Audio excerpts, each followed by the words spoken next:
Good morning সকলকে। তোমাদের অনেকে বলেছো বিটওয়াইজ অপারেটরগুলো একটু দেখিয়ে দিতে।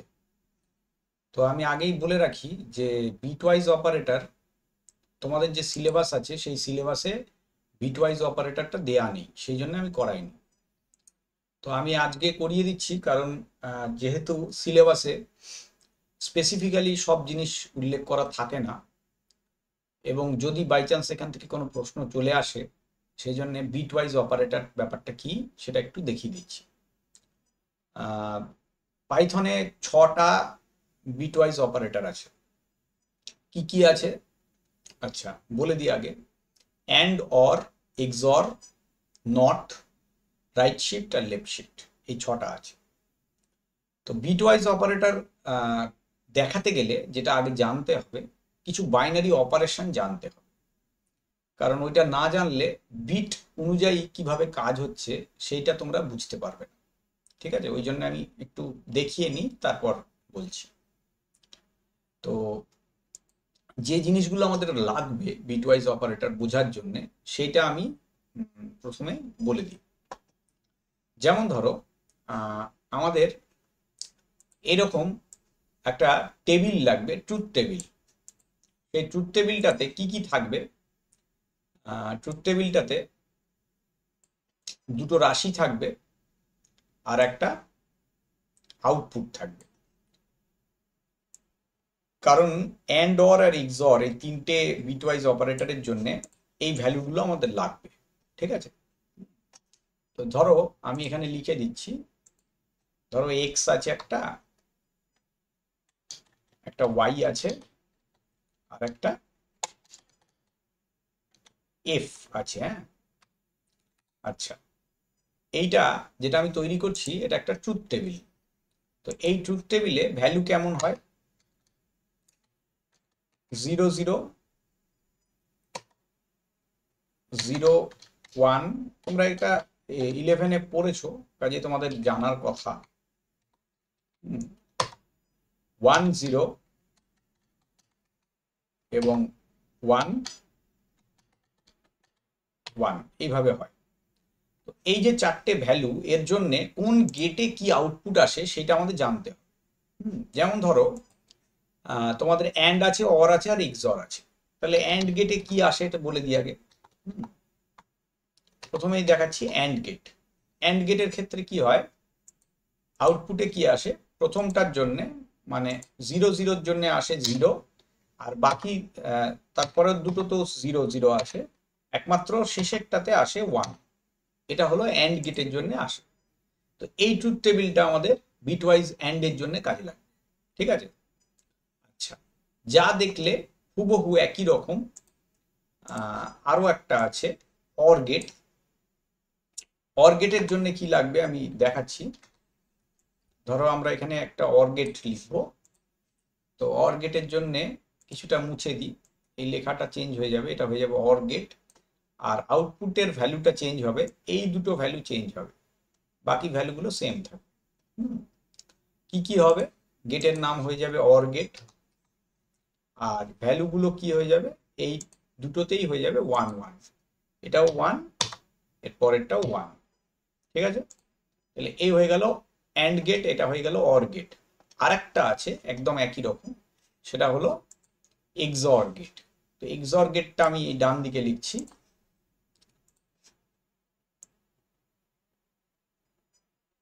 তোমাদের মনে হতে পারে যে এটা হঠাৎ করে গেট কেন করাচ্ছি, কারণ এটা না হলে তোমরা বিটওয়াইজ অপারেটর বুঝতে পারবে না, সেই জন্য আমাকে বাধ্য হয়ে এটা করাতে হচ্ছে। এক্সঅর গেটের ক্ষেত্রে আউটপুটটা কি হয়? প্রথমটাতে 0, তারপর দুটো পরপর 1 1, আর লাস্টটা আবার 0। ঠিক আছে, তো এই যে তিনটে গেট, এই তিনটে গেট আমাদের এই তিনটে অপারেটরে কাজে লাগবে। কিরকম ভাবে লাগবে দেখো, আমি বুঝিয়ে দিচ্ছি। ধরো আমি দুটো ভেরিয়েবল নিলাম, a equal to 3, b equal to 2, এরকম নিলাম। এবার আমরা যদি বিট ওয়াইজ অ্যান্ড করি তাহলে কি পাবো দেখিনি।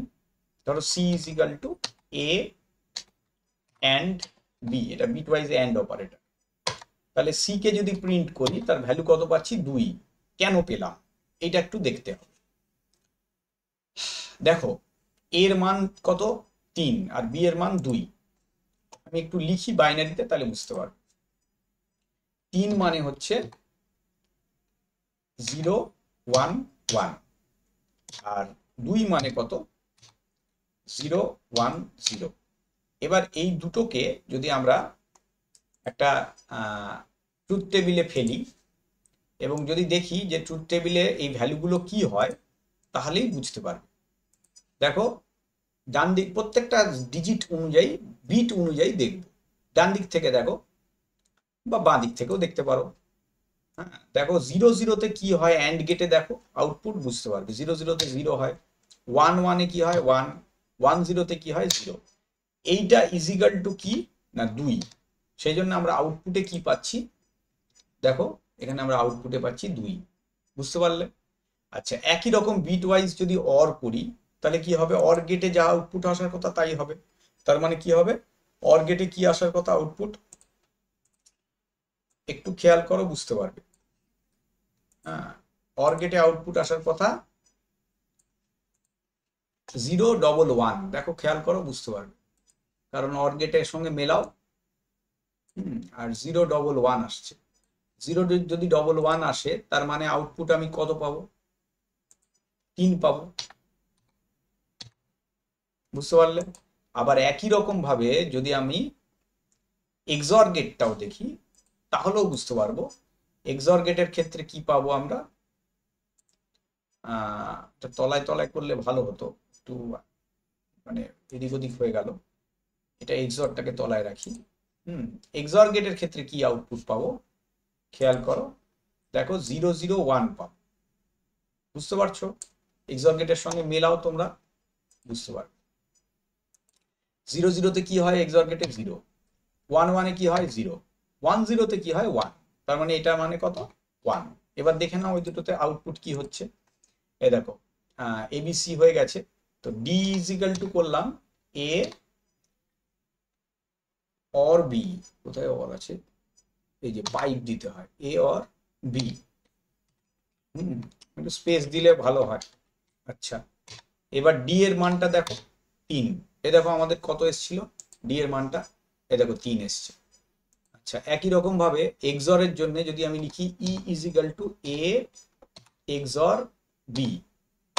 এবার ই এর মানটা দেখো 1। দেখো আমাদের ই এর মান কত এসছে, এ দেখো 1 এসছে।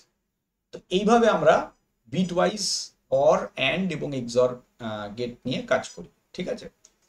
আর বাকি যে তিনটে আছে সেই তিনটে এইভাবেই হয়, একটু আলাদা। ওখানে এখানে ট্রুথ টেবিল লাগবে না। যেমন ধরো যদি বিট ওয়াইজ নট করি, আচ্ছা থাক আগে লেফট শিফট রাইট শিফটটা করে দিই কারণ নটটা অনেক বড়। ধরো এ কে আমি দুবার রাইট শিফট করছি, তাহলে আউটপুট কি পাবো, এখানে এফ ইজিক্যাল টু লিখলাম। তো আউটপুটটা কি পাবো দেখা যাক। আউটপুটটা পরে দেখছি, আগে বুঝে নাও কি পাবো। দেখো এর মান আছে 3। 3 মানে কত, 3 মানে হচ্ছে 0 0 বা একটা 0 দিতে পারো 1 1। এটা হচ্ছে 3। তো এটাকে যদি আমরা রাইট শিফট করি, রাইট শিফট মানে ডান দিকে যদি সরাই তাহলে কি হবে একটু খেয়াল করো বুঝতে পারবে কি হবে। তার মানে বাঁ দিক থেকে কেউ ঠেললো, 2 ঘর ডান দিকে সরে গেল। আর বাঁ দিক দিয়ে কত ঢুকলো, দুটো শূন্য ঢুকলো। সামনে একটা এই বাঁ দিকে শূন্যটা থাকলো, আর ডান দিকে যে দুটো শূন্য ছিল 1 ছিল সে দুটো ডান দিক দিয়ে বেরিয়ে গেল। তার মানে কত হলো, ভ্যালু কত পেলাম 0। একটু দেখে নাও এখানে কি পাচ্ছি, এফ এর মানটা কত পাচ্ছি, দেখো তো 0 পাচ্ছি। বুঝতে পারলে? একই রকম যদি আমি উল্টো করি, জি ইজিক্যাল টু ধরো করলাম লেফট শিফট করছি, মানে এ কে 2 ঘর বাঁ দিকে সরাচ্ছি। আচ্ছা এটা হলে কি হবে একটু আগে দেখে নি। এ কে 2 ঘর বাঁ দিকে সরালে কি হয় দেখো, এ মানে হচ্ছে 0 1 1। তো 2 ঘর যদি এদিকে শিফট করি তাহলে কি হবে, ডান দিক দিয়ে দুটো শূন্য ঢুকবে, তার মানে 1 1 0 0 হবে। তার মানে এটার আউটপুট কি পাবো 12 হবে। এটার বাইনারি থেকে ডেসিমেল করলে কত হয় 12। দেখো এখানে কি পাচ্ছ, জি এর মানটা দেখো 12, ঠিক আছে। আর যেটা বিট ওয়াইজ নট আছে সেটা তো টুস কমপ্লিমেন্টে কাজ করে। যেমন ধরো এইভাবে লিখতে হয়, H is equal to not a, হ্যাঁ ধরো এটা লিখলাম। এবার এইচ এর মানটা কত হবে একটু বোঝার ব্যাপার আছে। কিভাবে হবে দেখো, 011 এইটা হচ্ছে আমার এর মান। তো এটাকে যদি আমি মানে 4 ডিজিটে ধরি তাহলে কি হবে, 0011 হবে, ঠিক আছে।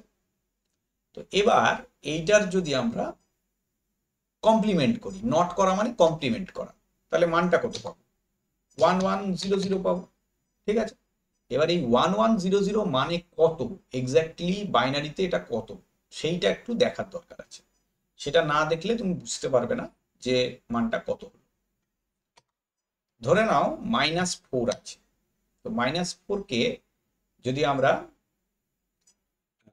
মানে টুস কমপ্লিমেন্ট করি তাহলে কি হবে, উত্তর হচ্ছে প্রথমে -4 কে সাইন ম্যাগনিটিউডে প্রকাশ করতে হবে। মানে নিয়ম হচ্ছে প্রথমে +4 এর বাইনারি লিখতে হয়। +4 এর বাইনারি হচ্ছে 4 এর বাইনারি এইটা, ঠিক আছে। এবং সাইন ম্যাগনিটিউডে কি হয়, প্লাস হলে 0 হয়, মাইনাস হলে 1 হয়। তাহলে এবার +4 এর জন্য আমি লিখবো কত, 0110 আর 0100 লিখলাম। আচ্ছা এবার এটার যদি আমরা টুস কমপ্লিমেন্ট বের করি তাহলে কত পাবো, এটা টুস কমপ্লিমেন্ট হচ্ছে, খেয়াল করে দেখো, একটু মনে করে দেখো টুস কমপ্লিমেন্ট কিভাবে করতো, 1100, ঠিক আছে। এবং এইটাই হচ্ছে -4 এর টুস কমপ্লিমেন্ট ভ্যালু, ঠিক আছে। তাহলে আমরা যদি 3 কে নট অপারেটর দিয়ে ব্যবহার করি তাহলে কত পাবো, -4। দেখো পাচ্ছি নাকি, এই দেখো এইচ কে প্রিন্ট করছি, ওই দেখো -4, ঠিক আছে। এইভাবে এটা করা হয়। তো এটা অ্যাকচুয়ালি নেগেটিভ নাম্বার রিপ্রেজেন্টেশনটা যদি তোমাদের জানা থাকে তাহলে তোমাদের বুঝতে সুবিধে হতো। এই নটের ক্ষেত্রে ব্যাপারটা একটু জেনে রাখতে হবে যে নেগেটিভ নাম্বার রিপ্রেজেন্টেশন কিভাবে আমরা মানে করে থাকি, ঠিক আছে। তো এটা তোমাদের ডাইরেক্টলি সিলেবাসে লেখা নেই, কিন্তু তাহলেও যেহেতু একটা অপারেটর চলেও আসতে পারে সেজন্য আমি করিয়ে দিলাম। তাছাড়া কমেন্টে অনেকে বলেছিলে যে বিটওয়াইজ অপারেটরগুলো করিয়ে দিতে, সেজন্য 6টা বিটওয়াইজ অপারেটর আছে, আমি তোমাদের ব্যাপারটা বুঝিয়ে দিলাম। Thank you. লাইক করবে, শেয়ার করবে, কোনো প্রশ্ন থাকলে অবশ্যই আমাকে কমেন্টে জানাবে। আজকের ক্লাসে এইটুকুই রাখছি।